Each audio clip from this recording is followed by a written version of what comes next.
I get paid here pretty soon. And as soon as I get paid, I can send the money for all of that.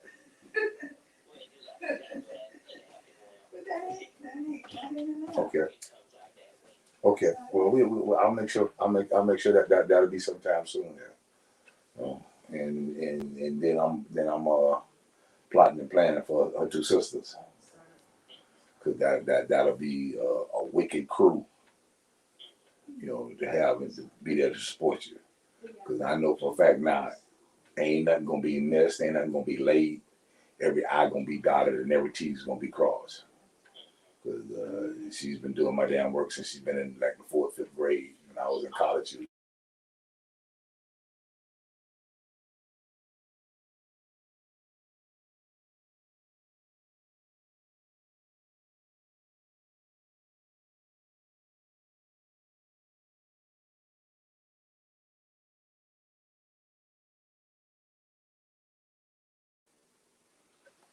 Rick DuPree.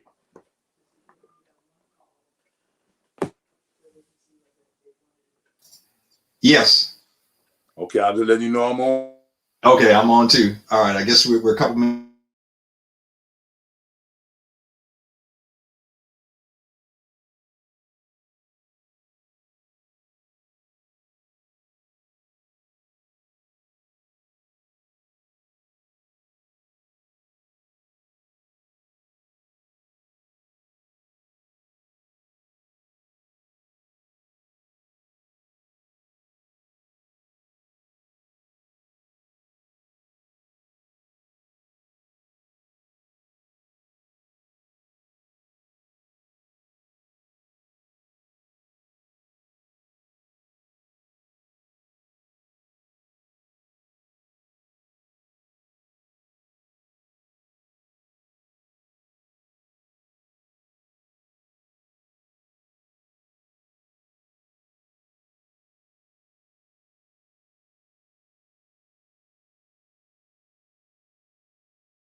Well, I guess we are on. I didn't hear the opening of the show or whatever, but welcome.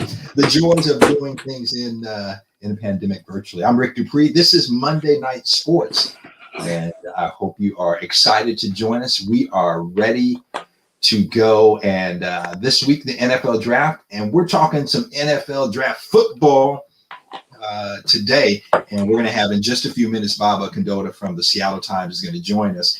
And they're going to talk to us a little bit about the Seahawks and what they have going and what you can expect in this draft. The Seahawks don't have a lot of draft picks, and so it'll be interesting to see kind of what they choose to do.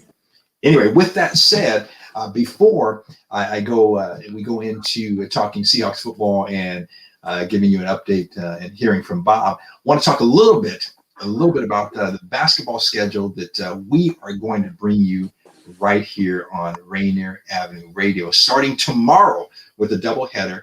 Tomorrow, 5:45, Holy Names and Franklin Girls at Franklin High School. You can hear it live right here and see it live right here on Rainier Avenue Radio. That will be followed by O'Day at Franklin at 7:30. So we are starting our basketball schedule, prep basketball, and focusing on the Metro League. And as you know, all of the leagues are kind of playing this. There's league play. There's no, kind of state playoffs, regional playoffs, all that stuff. That it really is just league play. And so that is coming up tomorrow. Then Wednesday, we'll be at the Southwest Athletic Complex for Rainier Beach and Chief Sealth girls at 5:45, and then the Rainier Beach and Chief Sealth boys at 6:30. And then on Friday, April 30th, which is my birthday, by the way.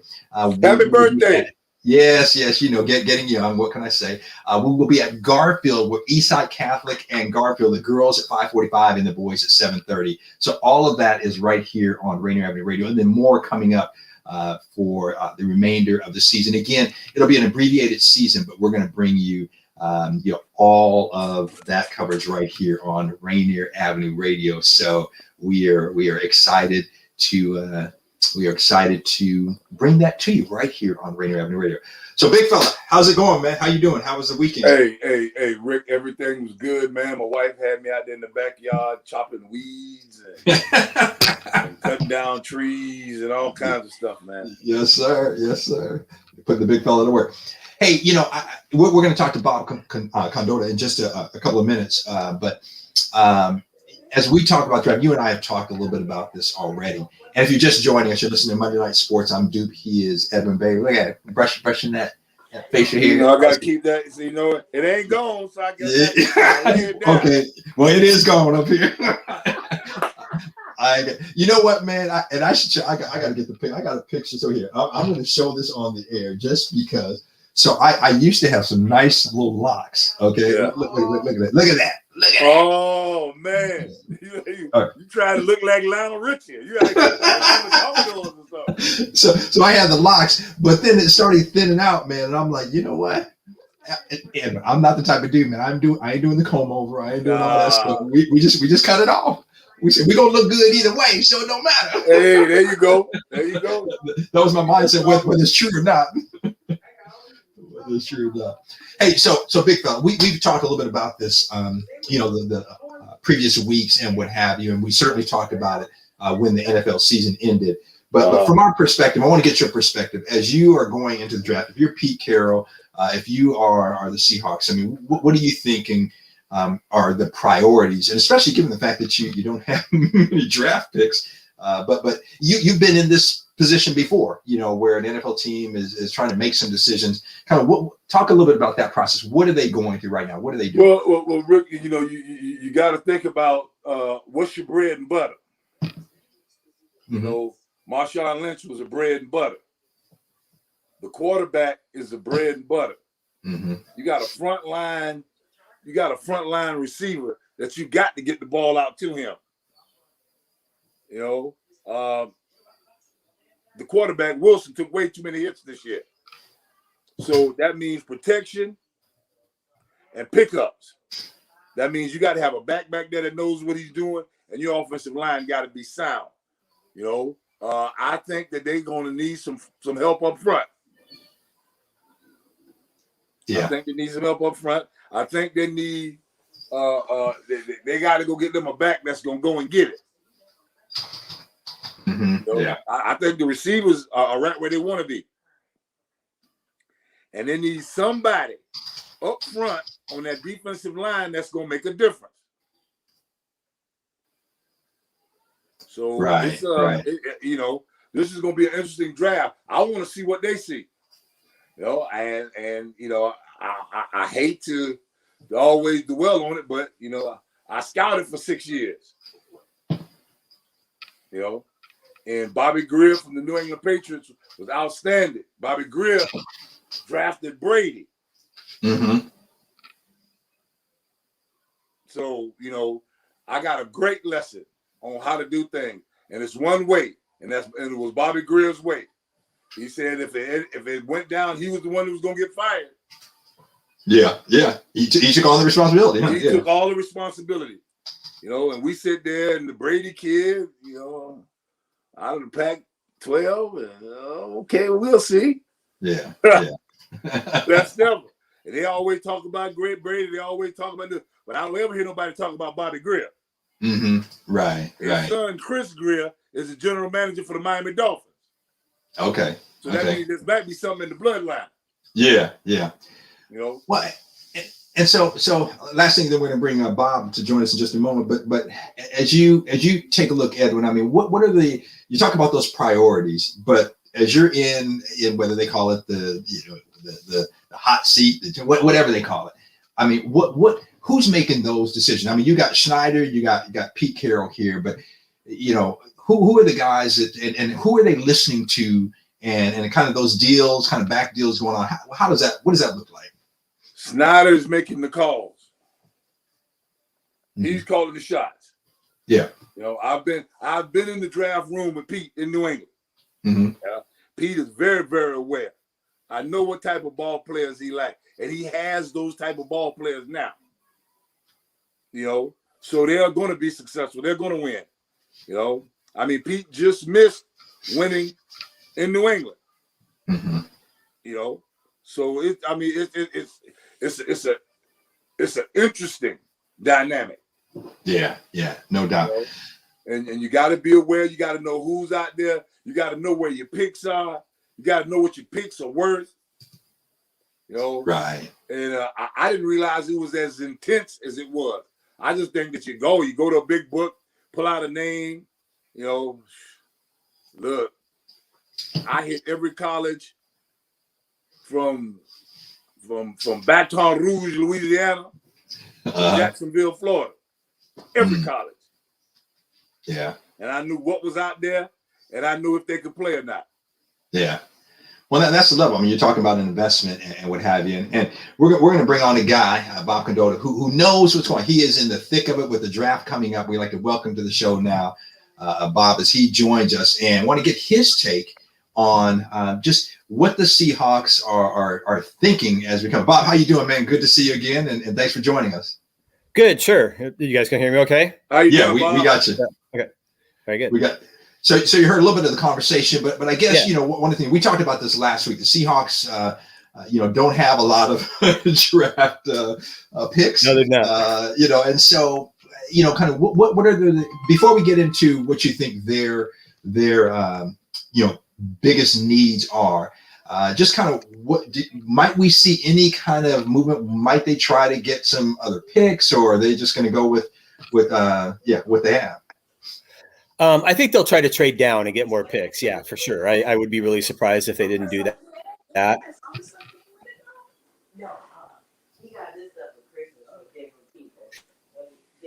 All right, Bob's freezing up on us. There you go. It's something they all this year. Sorry, hello? Oh. Yep, Bob, we got you freezing just a little bit, but keep going. And if we have a problem, we'll have you maybe. No worries, man. Hey, this is the reality, of doing everything on Zoom or StreamYard or whatever. But I think we got you now. Keep going, and if not, we'll have you sign out and call back in. But let's give it a try. Go ahead. Yeah, I just was going to say I'd be really surprised if they did not trade down to acquire more picks. I don't really see too many realistic scenarios where they could go the other way, but I do think they could trade down to try to get more. With only having the 3 picks, I think they'll try to get to 5 or 6 at least. So they just have a kind of a decent rookie class. They did draft. They do have most of their rookies from last year still around and things like that. And so they've got a decent base of young players, but you still need to always have those young guys there for salary cap purposes and everything else. So I do think they'll try to do that. But the other thing we'll see them do is just sign an awful lot of undrafted free agents probably over the weekend. They might have one of their largest groups of UDFAs ever to fill out this 90-man roster. Hey, Bob, They got to get those guys out there and beat those bushes. And when I scouted for the Patriots, you had to know everybody, and you will be amazed that when they come to you and they need a defensive back, so what you got in your area, you need to be able to tell them at least 5, 6 ball players that meets the criteria, that understands where they're going, and come in there and give a hell of an effort. Yeah, no doubt about it. They've had some luck, obviously, with undrafted free agents through the years. Brian Monet, one of the more recent ones. A guy they re-signed this offseason to play a key role at nose tackle. Obviously, going way back, Doug Baldwin and Jermaine Kearse and guys like that. But so I think that's going to be a real priority for them this year to just kind of fill that out. But without only having the 3 picks, they are going to make it to try to get as many of those kind of guys as they can get in, the undrafted guys. But I do think they'll try to get a few more draft picks for sure. I think at 56, it'll be something that I think will happen as the draft unfolds. I don't think it'll happen before the draft, but I think as the draft goes, they'll be really aggressive about trying to let a team know that, hey, if you want this player at 56, we're happy to move out of there as long as you can maybe give us a couple picks in the late second or third rounds kind of thing to just try to get a little bit more depth in this class. So what do you think about moving? Do you think that they'll possibly move a big name to get an earlier pick? I don't really. I don't know who that would be. I mean, I know some people have speculated about Bobby Wagner simply because he has a big cap hit, but I just don't know. For as good of a player as Bobby is, just at this particular point in time with the salary cap that he has, the dead money that he has, I don't know that you'd get a whole lot for him. And I look at this team and I think most of the veterans they have, they want. I think they're in sort of win now mode, and the moves they made in this offseason, I think, were designed that way. To sort of win now and put the best team they have. So I don't think they're going to be looking to move veterans for draft picks who, theoretically are going to help you more 2 or 3 years down the road. I wouldn't dare touch Bobby Wagner. He's a shot call over there. And he's right in the eye of the needle. So. That's a good point. Edwin and I have had that conversation. So, Bob, I want to take a look. Let's talk a little bit about the offseason moves they've made. In your opinion and what you're hearing around the league and what have you, what were probably the biggest keys for the Seahawks this offseason? I mean, who is it that they re-signed that they, is going to help them? I mean, I think at the top of that list is Carlos Dunlap, and, this guy who hopefully will come in and have a full season and really add some depth and, pass rush and what have you. But as you take a look at what they've done in the offseason, the guys they've retained as well as guys they've brought in, what are some of the biggest moves in your mind? Yeah, I would agree. Re-signing Dunlap was a really big thing. I think the other two ones to me are Gabe Jackson and Kerry Hyder. Gabe Jackson, we heard Russell is the only move they've really made. Other than that, they've just re-signed a lot of their own guys. But Gabe Jackson is the one newcomer. The assumption is he's going to slide right in at left guard. We haven't heard from Pete Carroll to completely confirm that. We will hear from him later this week when the draft comes. That'll be an obvious question to ask: is he just going to play left guard? But I think that's the assumption. And left guard was sort of a turnstile for him last year with Mike Iupati and Jordan Simmons. And Iupati's been a very good player, but I think his age and injuries caught up to him last year, and I don't think they played as well at that spot, especially late in the year as they had hoped. But if you can slide him in there, I think it really solidifies the line a lot. And he's been one of the better pass blocking guards in the NFL in his career with the Raiders, and that's why they wanted to get him. So I think that's a big deal. And Kerry Hyder to play the other end spot, opposite Dunlap. That's where they've had Rasheem Green and LJ Collier the last couple of years, and they've done okay there. But I think adding a guy like Kerry, who's coming off a really good sack season with the 49ers, to add one more body to that, that was another thing that happened to them last year, was when they had some injuries up front. Benson Mayowa got hurt. Obviously, Bruce Irvin got hurt early in the year. They got thin at defensive end pretty quickly, and then never getting anything out of Darrell Taylor.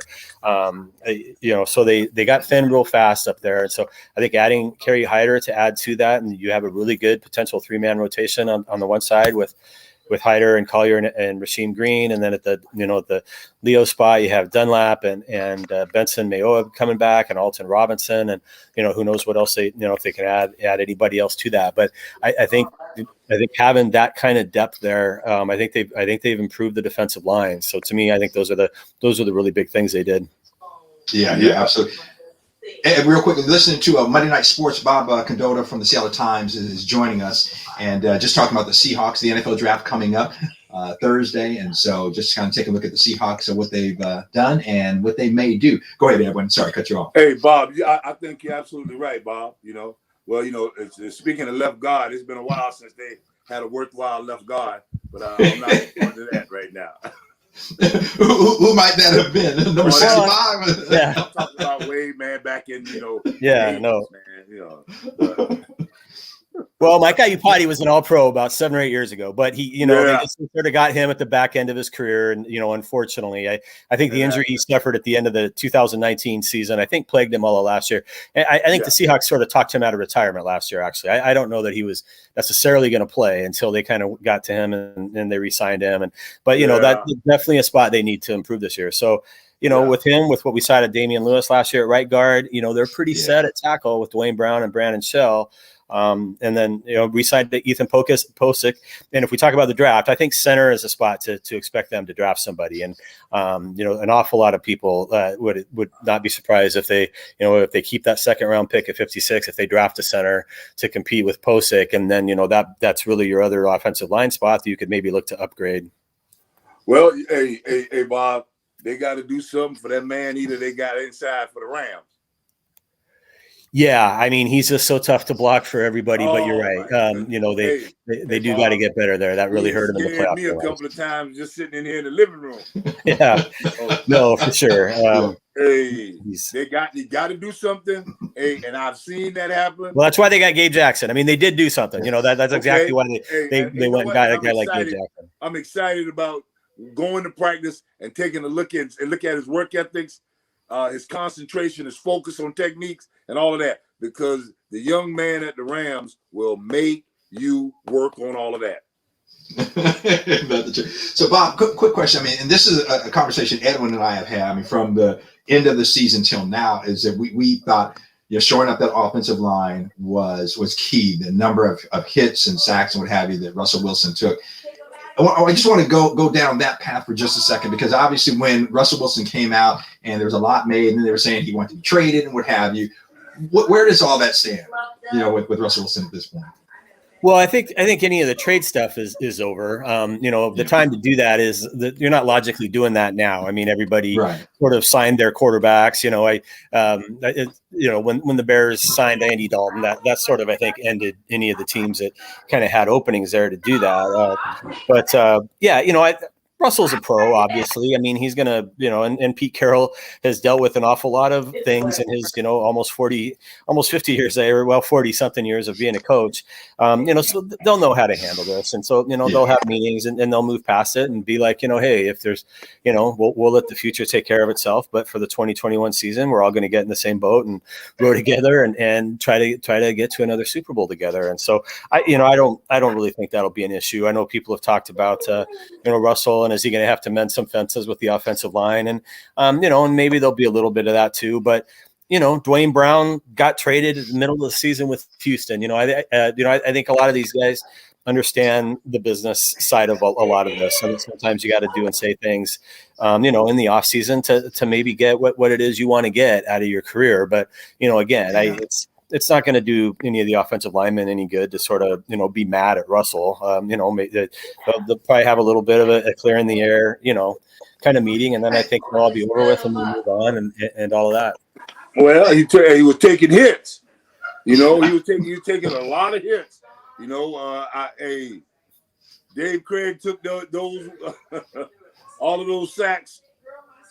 It was scary, but at the end he came back and won the game. Derek Thomas, it was amazing, and we knew for a fact we needed to work and get better so he could stop taking those hits.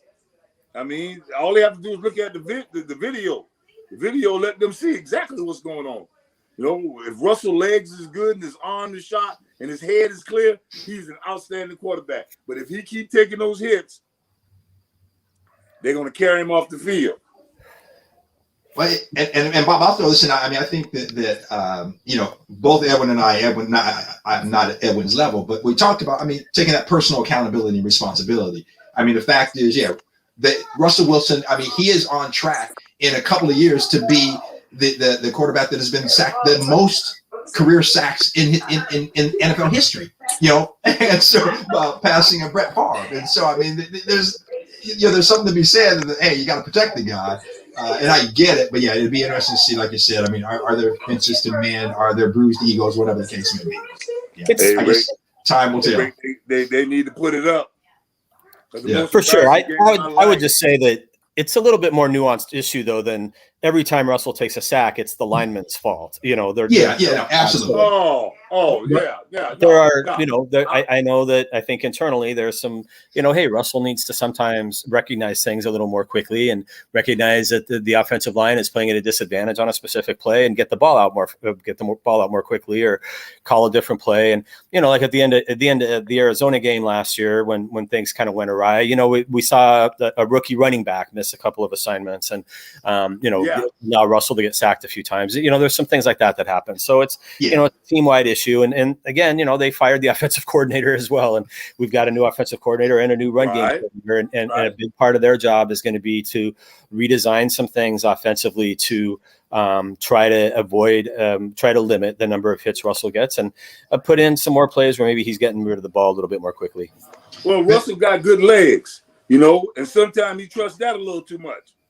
For sure. And they have talked about that, and they've talked about, there's times he has to limit that. I think it's one of those things when it's so ingrained in you, you sort of, at times you just fall back on your instinct. It's impossible not to do that. So, but no doubt, Russell will be 33 this year. And I think that's part of why Russell made some of the comments he did as well. He is starting to get to the age where being able to use his legs to escape as many situations, you get a little bit older, you get into your mid 30s. It gets a little bit harder to do. Yeah. Well, I might be a little slow getting up out of the bed in the morning. That's where it first starts, But I've seen the sacks where it's the running back. It ain't the offensive line. Like you said, the quarterback is holding on to the ball too long. I'm a firm believer in get it out of your hand. Get it out of your hand. And I've sitting and shouted that 1,000 times. Yeah. I hope that they do well. I hope they get the things that they need, because I think they got a pretty good group of young men over there right now. Yeah, they really do. You're listening to Monday Night Sports. I'm Rick DuPree. That's Edwin Bailey. We've got Bob Condotta just for a couple more minutes here and highlighting the Seahawks draft and what they may do.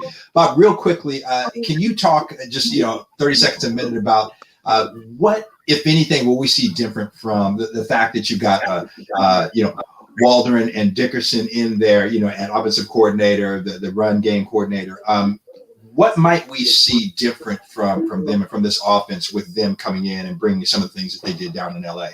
Yeah, I think that's it. I think you'll see some of the things that the Rams do and do really well. The Rams do a great job of finding ways to get the ball to their receivers in space. You just see those little short passes to Robert Woods or Cooper Kupp or whatever, and then they're able to get some yards that way.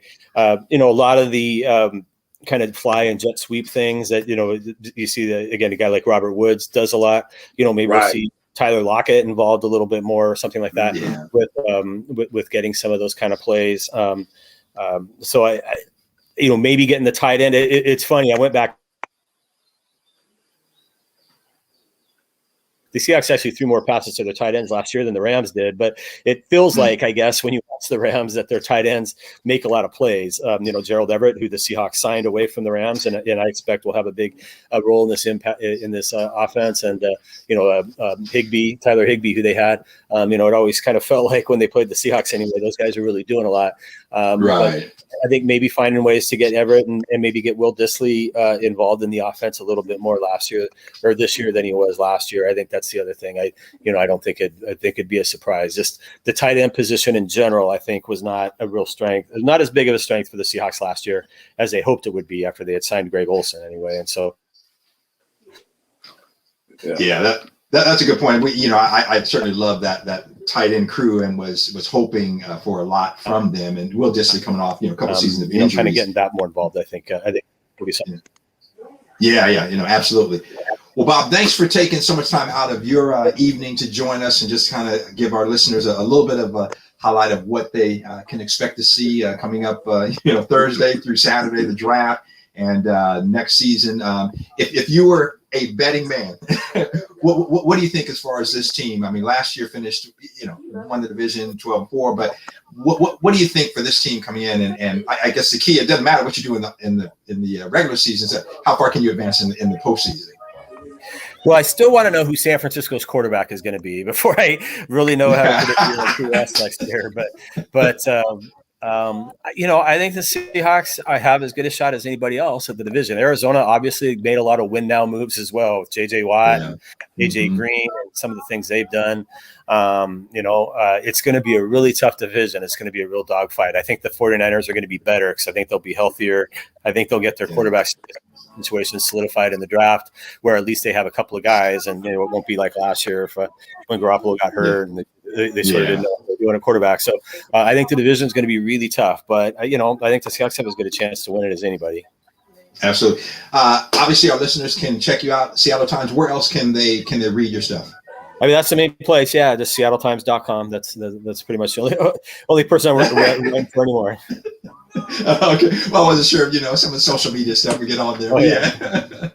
All right. Bob, thanks so much, man. Appreciate it. Good to see you, and we'll talk to you down the line. Nice meeting you, Bob. Yep. Take care.